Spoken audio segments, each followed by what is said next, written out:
Hi, good afternoon. Good afternoon, everyone. Welcome to another live with Storians. I am Surbhi Mahobia. I am the narrator in chief and the host for this live interview. I want to welcome Gokul Ramachandran, who has very happily and agreed to join us for this session. Thank you so much, Gokul, for doing this with us. Thanks, Surabhi. Thanks for having me for this session. So Gokul is the first ever canyoning instructor in India. He's a former software engineer and a full-time canyoneering instructor based in Bangalore. Now, over the years, he has taken part in multiple expeditions across America, and he's focused on spreading canyoneering in India. He moved to US in 2005 for work, studied there, attained a master's degree, did a lot of things, worked, and while pursuing his master's, he started exploring, adventure groups to inculcate a sense of adventure in the Indian students, students of Indian community, basically in that university. So, as a part of this group, they went to a peak bagging spree. I want to understand what is peak bagging, Gokul. It's a very interesting term. So it means different in Europe and US. Okay. So since I was in the US, so what it means is like going to different peaks. You trek up to different mountain peaks. Right. So the beauty of California is like the lowest peak of USA, lowest point of USA is in Mhm. California, and the highest Okay. point is also in California within 100 Okay. miles. All right. So there are treks that starts from the lowest point to the highest point. That's Mount Mhm. Whitney. Right. So in order to practice for that, train for that, you go to different peaks. You plan your Right. trek and then you go to different peaks. That's how you Mhm. train for mountaineering. Hmm. So that's what we call peak bagging. Like, yes, I bagged that peak. Oh, it's like a bucket list of peaks that you want to. Yes, yes, yeah, yeah. So Okay. usually of high altitude, about 10,000 feet or 14,000 Okay. feet. All right. All right. You've also trained for canyoneering in Los Angeles, and in 2 years you did how many? 12 canyons in North Carolina, California, and nine canyons in Utah. Utah is where the Grand Canyon is, right? Grand Canyon is actually spread across multiple states. So I yeah, part see. of it is near to that. But so that is the Colorado River, and this is Virgin River.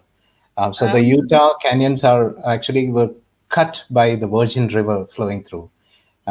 So the other one, the Grand Canyon, is actually cut by Colorado River. Time to take out my atlas. Yeah, in my school days, I was more of a science and math guy. I never liked geography, but Oh. once I started going for trekking and all, yeah, that's when it's like, oh, geography is really interesting. I wish I had a good teacher at that time. You gotta blame somebody else for that. For True, very true, very Yeah. true. So you then came back to India, worked for a while. Then what made you think of starting this as a field of career in India? Because obviously you were working for the same US firm, and you worked for them for quite some time, Yeah. even while you were here. So what made you take that decision of doing this as a full time career, leaving a very cushioned job with a fixed paycheck every first of every month? Yeah, so I suddenly missed the paycheck that's coming at the time. But yeah, so a few things. The main thing is I wanted to do something on my own. Mhm. So I've been searching like what all things am I good at, and Mhm. what should I try. Hmm. And so there are a few things I consider myself good at. Mhm. One is technology. I'm still Mhm. I don't think I have lost touch with tech yet. Okay. So this COVID also helped me to learn few technology. I'm learning Flutter and Android development and all Oh, on the side. nice. So tech is one thing I'm good at Mhm. it, and the other Mhm. thing is teaching. So Right. right from school days and college days, I felt like when I explain things, others are able to understand and learn things, so they Right. appreciate me. So, um, but in India, there are already a lot of good teachers, whether it is computer science or science and everything. And so, even if I'm getting into teaching, what could be different? Hmm. That's when I thought, okay, I'm good at adventure as well. Why don't I teach adventure? Yeah. So that's the thought process that brought me into Bangalore Adventure School and teaching adventure and all Hmm. those things. It's a very different perspective, I must say, because I am sure teaching uh, is a bigger term, because you that also involves your mental conditioning along with physical conditioning. I believe, willpower and your mental strength plays a very, very important role. And as you said, this is canyoneering is an extreme adventure. So I'm Mhm. sure that along with physical strength, mental strength is equally required. Um, Yes, yeah. So, but at the same time, the perks are really good. mhm. In teaching, I get to meet people from all different backgrounds, Right. and and the feeling they get when they do something new for the first Yeah. time. So that sense of accomplishment, it reflects in their eyes, and so that makes you feel good, right? True. So yeah, so it's totally definitely worth it. Absolutely. For Because you teaching. also help them overcoming their fears. Yes, Because yeah. So I fear of some of height, them. fear of depth, fear of water, fear of so many things when you go into these kind of sports. Yeah, so when we talk about the word fear, Yeah. I would like to make this statement that I often tell to my friends and Yeah. students. Like, what's the opposite of fear? People usually say brave, and I say Yeah. opposite of fear is being Yeah. aware. Being Yeah. aware. So Ah, fear actually comes from ignorance. If we don't know something, we are basically feared or afraid of that. When we try to understand and learn things, and mhm, mhm. then fear just goes away. So the opposite of fear is not brave or anything else. It's just awareness. Awareness of your being, awareness of being there right in that moment. Yeah, I, so even I, when I was a child, I used to be afraid of walking in the dark. I don't know what's behind that bush, what's behind the tree. So there were challenges like walking thank through you to dark. all the grandma stories told to us to keep us indoors. Exactly, yeah. So then I realized if we actually spend some time to actually understand what is in the dark and go there and figure it out, then you Yeah. won't be afraid anymore. So it Yeah. applies pretty much everywhere. So even for height and water and rappelling, if you Yeah. try to learn things, learn from others who have done those things before, Mhm. then you become aware, and then fear moves away. It gives path. Very true. Very, very true. So, I usually start, my every discussion with with a question, and I would Mhm. want to ask you as well. How is lockdown treating you? Yeah, so that's a good question. So it has been time. Time that helped us to think differently. Like True. everybody had a lot of time, and we all like, okay, so things will never stay the same. You Yeah. always have to innovate or find new ways and all. So, yeah. So, from our perspective, it's all outdoorsy. We have to go outdoors. There is a limit to which to how much you can teach online. Agree. Um, so we are actually dependent on being outdoors. So True. it did affect us Mhm. for a while, and then during those time we actually tried a lot of different things like Mhm. online sessions and um, exams, questionnaires, and Mhm. then reviewing different videos of other Mhm. techniques available and all those things. Mhm. Um, so yeah, but right now things are picking up. People, folks actually want to go out and Yeah. try out different things. Everyone's wishing to go out now. Yes, yeah, and one significant thing is like, so this was actually mentioned by Balwan ji. He's in Air Force and he's a fan of Bangalore Adventure School as well. We have Okay. this once a month social meet. So now Okay. it's happening virtually. He Uh-huh. mentioned, right now the government is talking about Atmanirbhar, but Yes. this Bangalore Adventure School has been doing this for like 4 years. Like you, everybody should learn how to do things on their own On when they their are in the own. outdoors, and then to Yeah. be able to do. So the trend is also like that. Even though a lot of folks are traveling, they do not want to travel with a bigger group, Yeah. a company that provides some trip or adventure with a Mhm. bigger group like 40, 50 people. They want to learn things and then to be able to do on their own. So that's where the Right. trend is. Correct. Correct. So, tell us a little more about canyoning. I'm sure a lot of people want to know what basically canyoning is, even though it looks like something similar to trekking or mountain climbing, but I'm sure there's more to it. So Sure. tell us a little about canyoning. What is canyoning? Yeah. So canyoning and canyoneering, they are both the same thing. Mm-hmm. In USA, it's known as canyoneering, and Okay. pretty much Europe and the rest of the world, it's known as canyoning. So they mean the same. Mm-hmm. So it's basically, in simply put, in one sentence, it's a trek through a canyon. So Okay. now there will be questions like, what is a canyon? What is a canyon?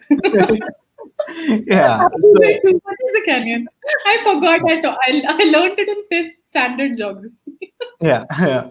So canyon is basically, see, when a river or a stream flows of millions of years, it has a tendency to cut the surface through which it's flowing.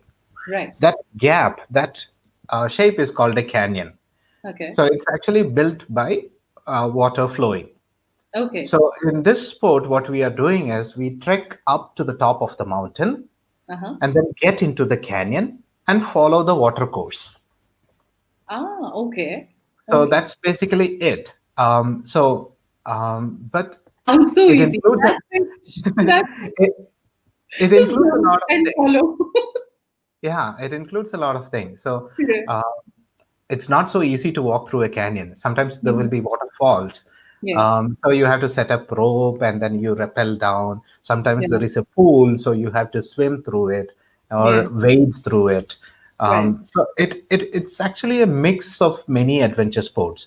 Mm-hmm. Since you have to go hike up to the top of the mountain, there is Mm-hmm. trekking and Mm-hmm. route finding, and Mm-hmm. then you get into the canyon, and then there is rappelling, swimming, jumping, wading.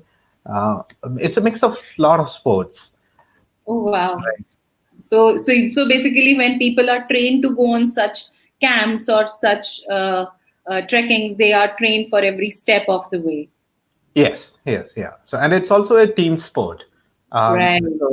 There are different kinds of canyons there. Some of Hmm. them could be dry right now. Maybe Okay. they used to have water some 1,000 or 10,000 years ago, but now they are dry. Hmm. Probably canyons in Rajasthan area or like that. Hmm. And some canyons could be like wet canyons, a lot of water there when there is. So, Right. like in Meghalaya and all, like that. Cherrapunji, Mausinram, they are the wettest place in the world. So when it Right. rains, it pours. A lot of water comes Mhm. through that and it cuts the rock and you get amazing shapes of canyons there. Oh And wow. when there is no rain, when the water level is low, you can actually go into that and then see the places that majority of the population would never seen that, would have never seen that. Uh, many Wow. majority of the population don't even know that such shapes carved out by water, carved out by nature, exist there. So that's the beauty of it. So there is the sense of discovery, right? The places Yeah. that others don't know, and we are going through those areas where humans have never been through. True. True. Um, do you have a video or something that you can show? Um, sure. Yeah. So I think now is the right time for people to actually see what exactly it looks like. yeah, yeah. So basically, in canyoning, we say we let's go play in the canyons. So there is water involved. You'll be like jumping, sliding, having fun. So let Yeah. me show some one or two videos.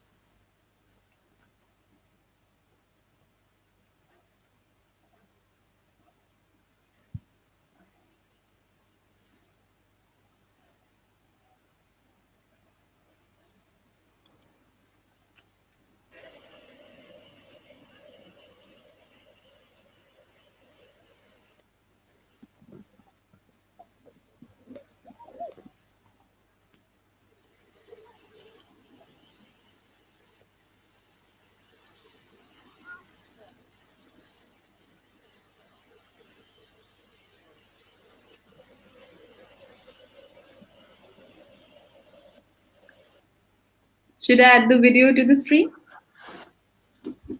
Are you able to see the video? No, not yet. Just wait. Uh, Okay.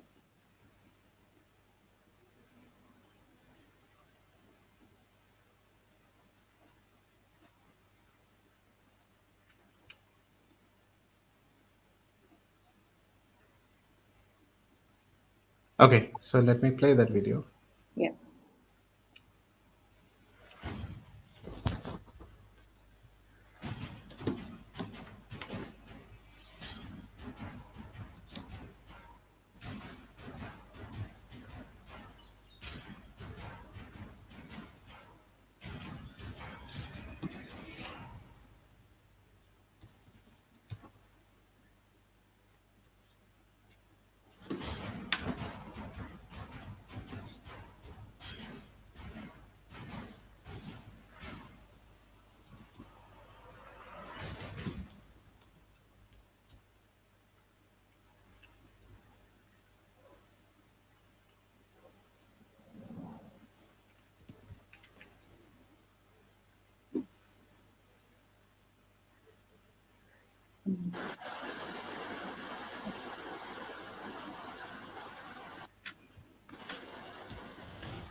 So this is a canyon in Maharashtra actually.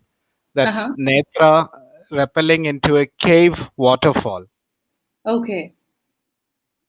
Wow. I am actually becoming claustrophobic even looking at it. It looks really I'm sure it's very thrilling, but yeah. Yeah, so I mean, like, there is a lot of risk involved. So Yes. that's why we emphasize on training. So we always train in a safe area where there is not much risk, and only then we go to risky area. So the training will actually look like this. Mm-hmm. So there is no water here. It's only the rock feature that we are interested in. What skills to learn at that point.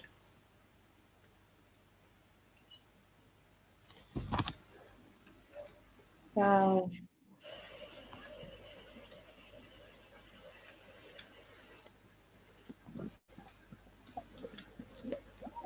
And these locations are in India? Yes, all of these are in India. So this particular one is in Wayanad, Oh, wow. Kerala. Right.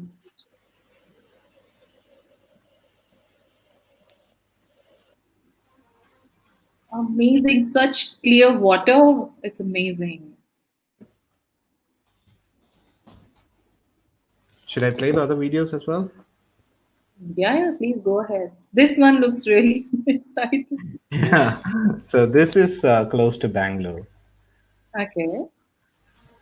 like 2 hours from Bangalore. Okay. Is that you? Yeah, that's me. Yeah.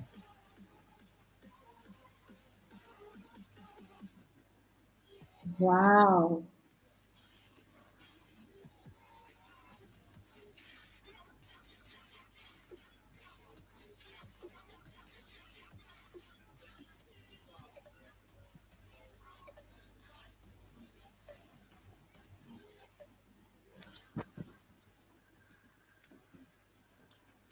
So this is a cave.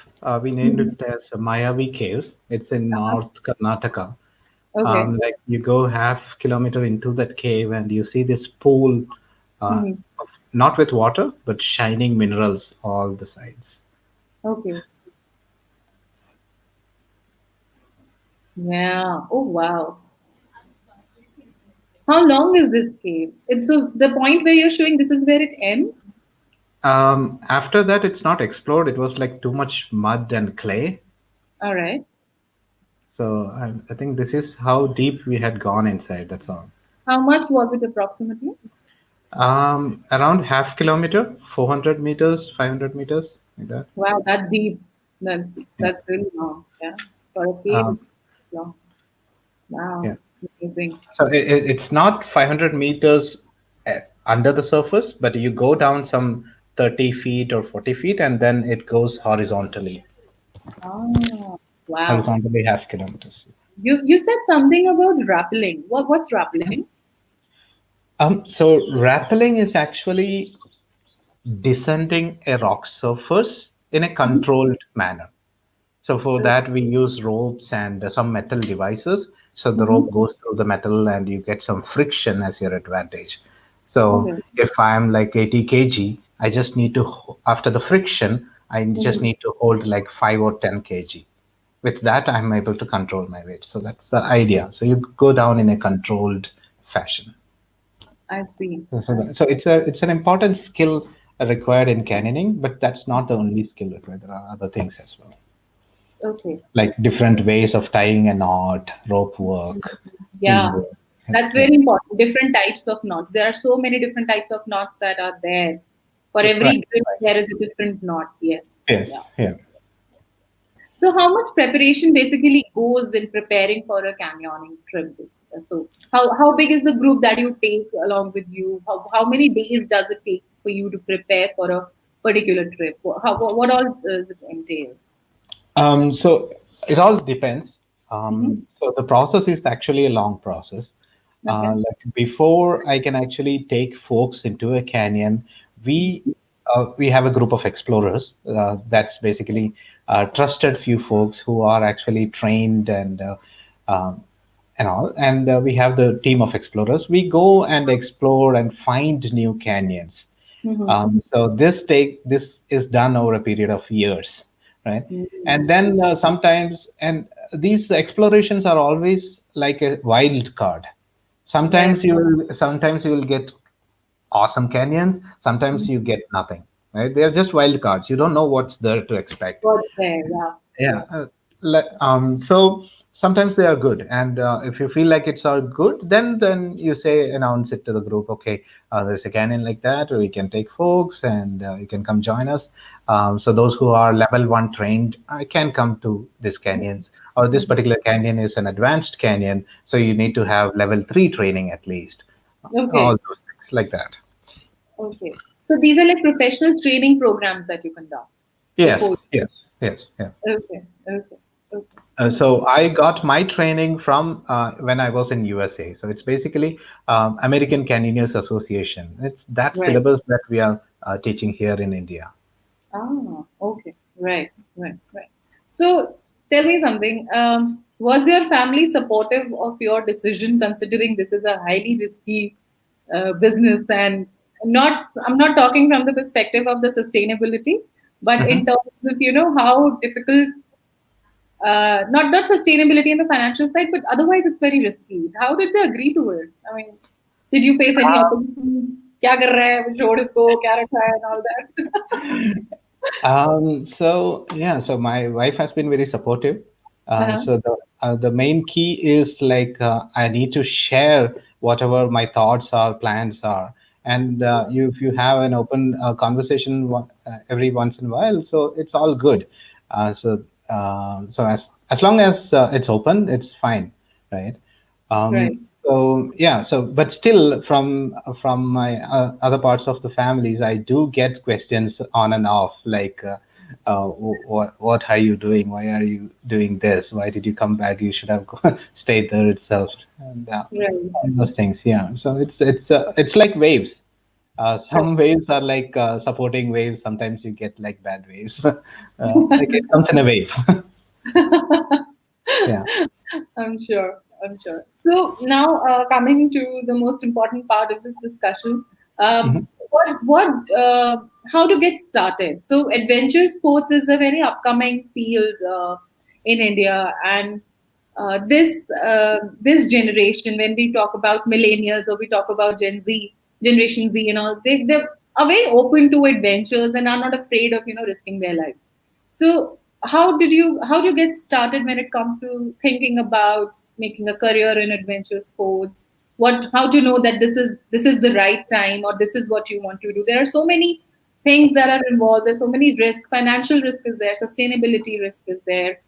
Uh, how to get started in this field? What was your thought process when you were venturing out in this field? So there are few things that had motivated me to start. One is my love for canyoning and the outdoors. Hmm. So that's why we first started with Indian Canyoning Association and started giving training for canyoning. Right. And then we figured out when we were going for exploration. I used to give out invites for a few folks, and we noticed that even though some folks have done a lot of treks, even in Himalayas and all, Mhm. they're not aware of the best practices. And Right. some folks come for exploration without bringing enough water, or some folks even wear jeans when we go for explorations. So Mm. jeans is cotton; it's a big no for trekking or outdoor activities. Mm. So that's when we started some other courses like wilderness trekking course, because Right. there is a trend you can see, like this example that I quote always. It's like, let's take an example of automobiles in India. So Right. in the last 2 decades, the middle class has grown, and because of that, pretty much everybody is able to afford vehicles, Correct. right? But Correct. what's happening in the road? It's like nobody is following proper traffic rules, and it's not safe, and nobody is happy. Everybody is angry at every other vehicle, right? Correct. So like nobody knows the best practices to drive on the road. There is nobody to enforce those things. Both those. So the same thing is going to happen with the outdoor world, with the social media coming in. A Mhm. lot of people are aware of, oh, there is this waterfall here, there is this place I can go and Yes. see, and Yes. everybody is venturing out, but nobody knows the best practices, how to conserve this. I'm worried that what happened to the traffic automobile field is going to happen with the outdoor field whistling. So that's why we thought, okay, we need to spread the best practices to everybody else, so that they can start their own groups or companies, and take more people out for in a responsible way, right? And they Right. can pass on the best practices. So that's the main idea.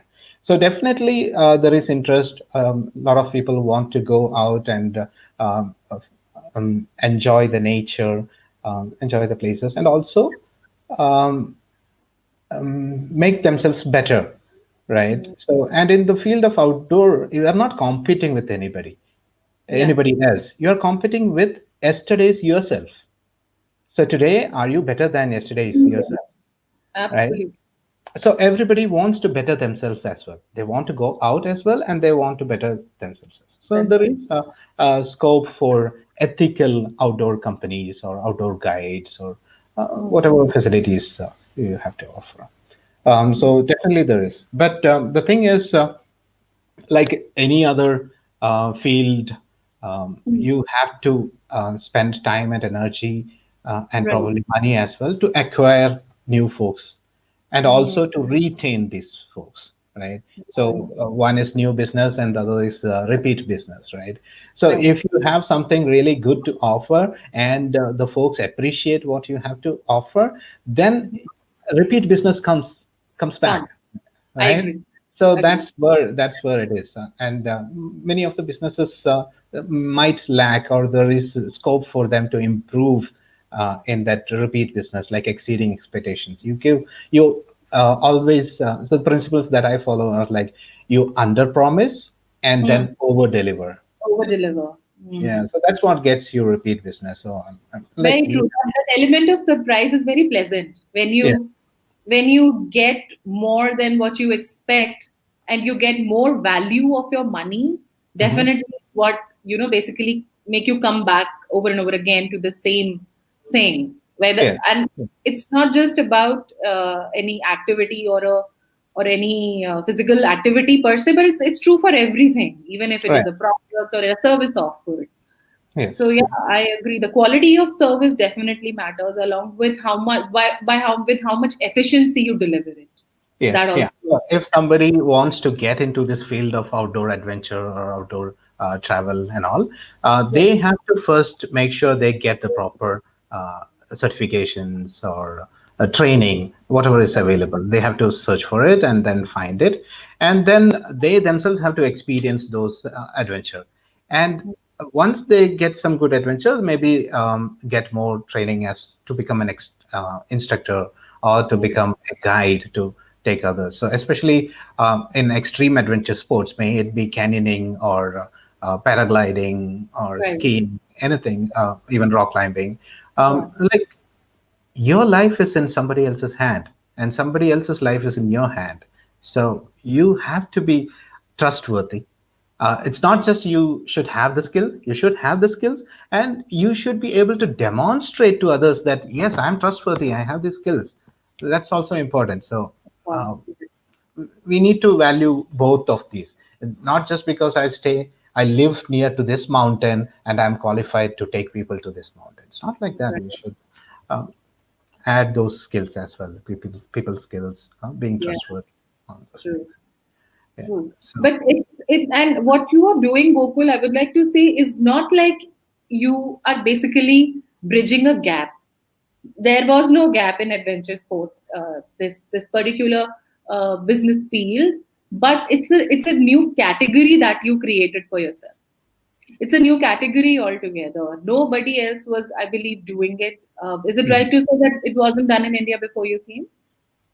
so there were waterfall rappelling that has been happening. All right, Right. but canyoning or canyoneering wasn't happening much. Hmm. But definitely there were few folks from Belgium and France who Hmm. had come to India and had descended some canyons and documented them. But definitely there was nobody in India who was teaching canyoning in Hmm. a structured way. Even now, there is nobody else other than Bangalore Adventure School teaching Right. canyoning in a structured way. Right. Right. So it's just not that weekend camp that you do. There's a proper process that goes behind. Yes, yeah, yeah. Mhm. So before venturing in, so there is a lot of things that could go wrong when you go into a canyon. Right. So a flash flood. Suddenly, Right. if there is rain somewhere up in the mountain, not even in the canyon, it could be up in the mountain. So remember, Right. the canyon was formed because water was flowing through it. It doesn't Right. matter where the rain is; all the water is going to come through this canyon. Yeah. So when the water level is rising, you don't want to be in that canyon at that time. You cannot Right. outrun, right? So Right. flash flood could be a danger, and Hmm. if the knots are not correct, something could go wrong. You might fall and then get Yeah. injured, right? I So know. what we do is like we train for all the scenarios in a Hmm. safer environment where there is no water, and even if you get injured, you have a safe exit and go to the get help and all those Right. things. So that's why training is important, right? Once you get the training, then you can go into canyon. Hmm. So by training, so what we say is like you train. Hmm. You train anticipating the worst thing that could happen and hope Absolutely. the best thing to happen, All the best. right? True. So that's how it has to be. So that's why training is important. So I mean, like there are so many things that could go wrong. People have done Correct. mistakes, I right? agree. Even if we don't do mistake, things might go wrong. Things might go um, wrong, which are not under your control.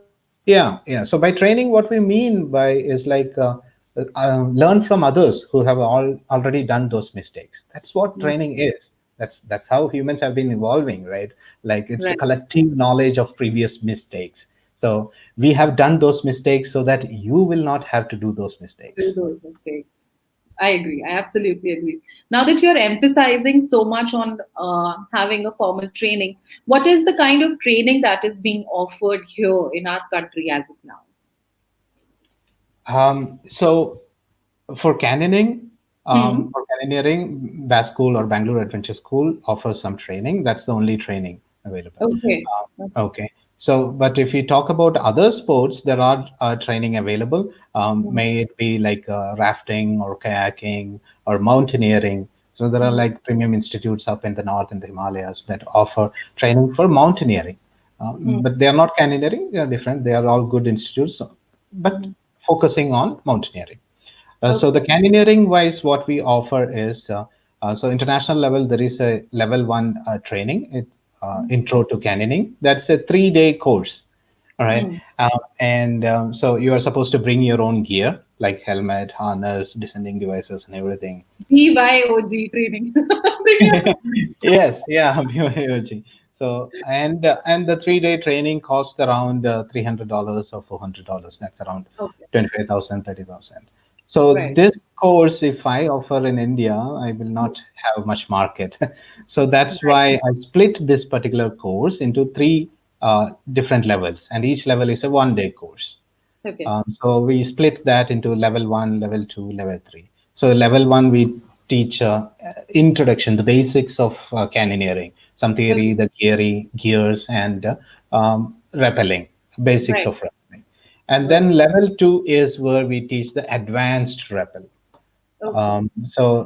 Rappelling in sometimes the rock will be jutting out like this, and when you rappel down, there is no place to keep your feet. You're hanging on the Right. rope. So Hanging that's on called a overhang rappel. So those are like advanced skills, right?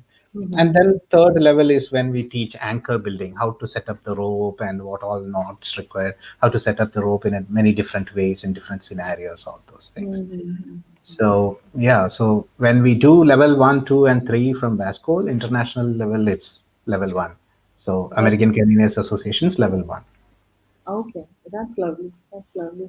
And no, even in these days, it's not very hard to create an identity on internet, on social media. There are so many softwares and technologies that can facilitate that.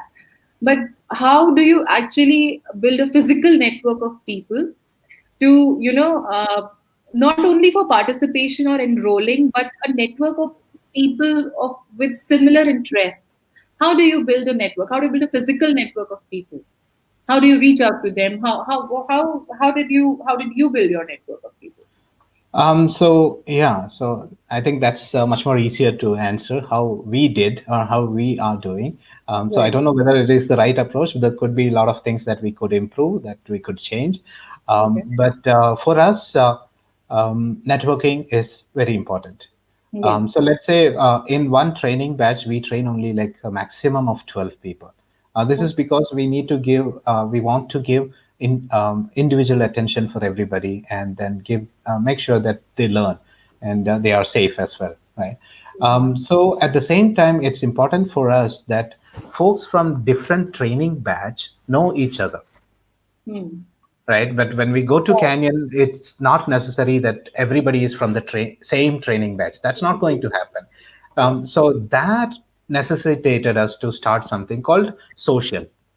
All right, so Right. we have socials. So right now, due to the lockdown, it's Right. like once a month social. We have online meetings. So Okay. before that, it used to be like physically meeting. Once a month, we used to meet at uh, one individual's house, Okay. and so we used to call it as ice cream socials, because I Okay. used to sponsor ice cream for everybody, all the participants, and so everybody will come, and then we discuss what we have been doing, what explorations we had done in the last 1 month, and Hmm. we share our photos and videos and everything, and in order to motivate others as well.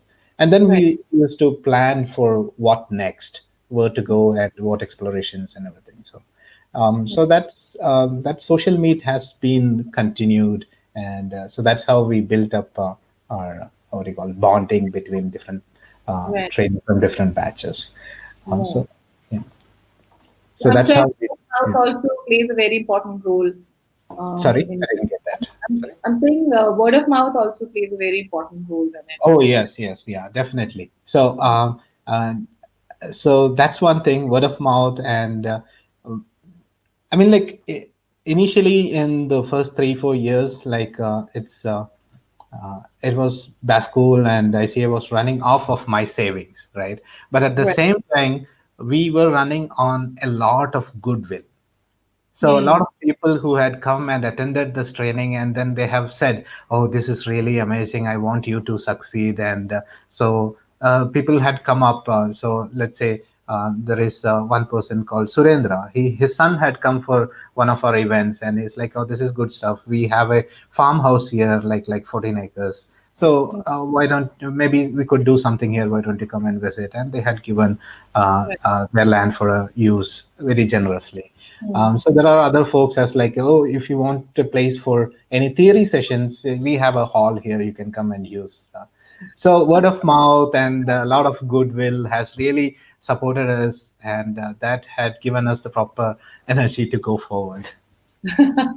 True, very true. Otherwise, for anybody, for an amateur, it's very difficult to know that what is the right approach to it, whom to approach, where to approach. Because right now in India, adventure sport primarily is seen, those paragliding and parasailing trips and mountain trekking and the treks that go through Leh Ladakh and bike rides and all that. So this is a very new aspect of adventure sport. Since how long have you been doing this, Gokul? I mean, like teaching in India, I started in 2016. 2016. Okay. Yeah, Okay. yeah. But I took my first canyoneering training in Mhm. 2011 when I was in Los Angeles.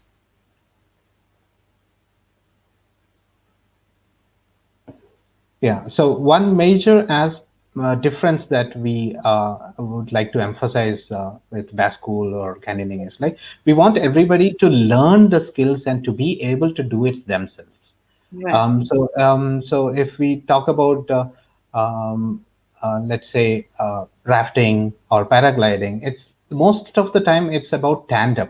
Somebody Hmm. else is the pilot, somebody else is controlling. So Hmm. you are a pillion rider, right? Right. So our emphasis is that everybody should learn the skills and then to be able to do them. So that's Mm-hmm.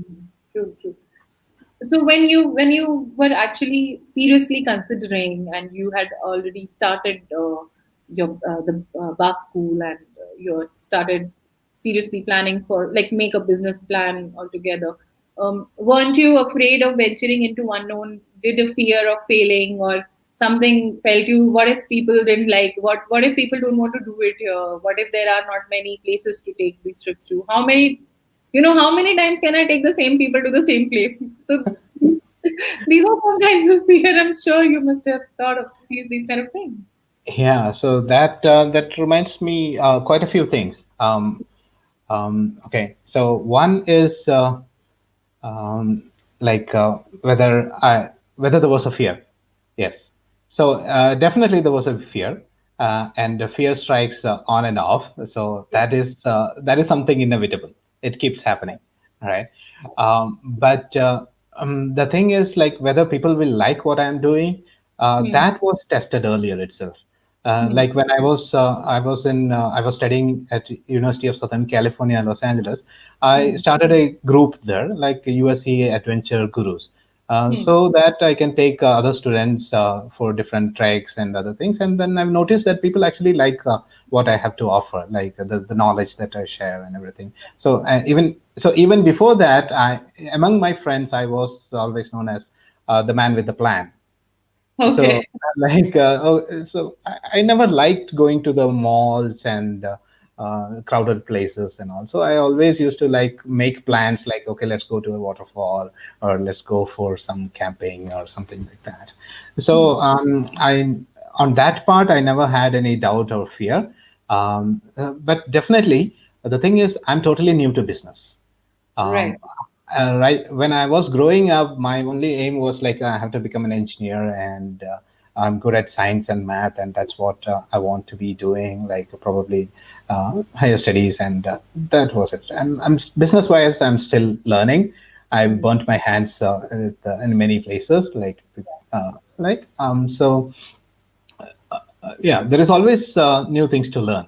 Mm, yeah. So apart from that, um, like it's so people sometimes ask like when was the last time you did something for the first time, right? So this Yeah. question was asked by one of my student, and I'm like, oh, that's a nice catchphrase. So whenever you help or teach somebody to do proper rappelling, the Yeah. so you get to ask the same question: when was the last time you did something for the first time? And Right. everybody were able to answer today, right? So, Yeah. so in the beginning of level one training itself, there is almost 2 hours of theory, right? Hmm. So it sounds like 2 hours of theory. I came for an adventure, outdoor adventure. Why theory? I But the totally. thing is, before they get onto the rope for the very first time, they Hmm. should feel confident. They should True. not worry. They should not have, oh, I'm in the this height and he's asking me to get off the cliff. All right. Yeah. So in my 4 years of teaching, I never felt anybody had that fear when they get onto the rope for the first time, because we Right. prep them before they actually get onto the rope. We show them what are the gear that they can use, how these things are working, how Yeah. friction is a friend, and all these things, right? Right. Right. So, my last question for the evening is, aren't aren't you scared? Why do you do this? Okay, that's cheating. So, um, yeah. So sometimes I always have questions which I don't have answers, and Is this this what is you're this is kind of one of them. Like, why do I do this? Like, this is my calling, and so there are some techniques and skills that saying? those who are in the Western world, they know and they have been using it. And in Right, India, we don't use this, and there is nobody to teach or train. right. So maybe that's one reason. Like, okay, whatever I learned from US, I can Why actually. not stay in pajamas at home and have a cup of coffee? Then why? What is the need of? Yeah. So, yeah. So fear. So fear. This comes to the topic of fear, right? Yes, So let's say I always tell to my friends, like, I ask them actually, what's the opposite of fear? yes, I get different questions. Be brave, be open. But I think the opposite of fear is awareness. yes, yes. You Right? just mentioned. If you are ignorant of something else, then you are afraid of it. That's Right. it. So, um, if there is fear, you want to learn about it. You want to understand. You want to research what others have done, and then get those wisdom, and then um, Mm. being aware. So, once you become being aware, then fear is gone. So, So, are you extremely aware, and that's why you do it, or you do it, and hence you have become extremely I'm aware? I'm still learning. I'm still Yes, learning. So that's why I get this fear once in a while, and then yes. we I think overcome. Right. it's only natural. Yes, Yeah. overcoming is where your willpower and your grit and your determination is there. I Yeah. have to Yeah. do So that. even in our courses, we say fear is actually good. Um, Mm. m- Fear is what actually keeps you alive. But Right. at the same time, fear could be bad as well, That right? is. Especially if you're trekking through a mountain or a hill, and there is a small ledge you have to walk through, True. and if you are if you have fear, if your fear comes in between, so that might actually stop you from going further. That will save you, but it might True. actually stop you from thinking. And if you share it with somebody, okay, I need help here, and Mm. that person might actually tell you, like, you're having fear because you're holding your water bottles in both hands. Your hands are not free. And if you True. give the hand water bottles or your bags to somebody else, you might be able to cross it. But because of the fear, I'm not able to see my water bottle in my hand, right? So, True. so yeah, it's the same thing. You share it with somebody, you get different perspective, you get the idea, you can overcome that. That's amazing. What you do is pretty amazing. My mind was blown actually when I saw what you were doing, your videos and everything. I'm like, my gosh, how is it even possible to do all of that? So it's pretty amazing, and wish you all the best. Thank you so much for joining us. We really wish that your purpose, the reason why you have bus school, and your reason for starting this venture becomes hugely successful, and lot people know more and more about it. So yeah, thank you so much for sparing your Sunday for this interview. I had a great time talking to you. Thanks, Surabhi. Thanks for giving us this opportunity. Thanks for having me here today.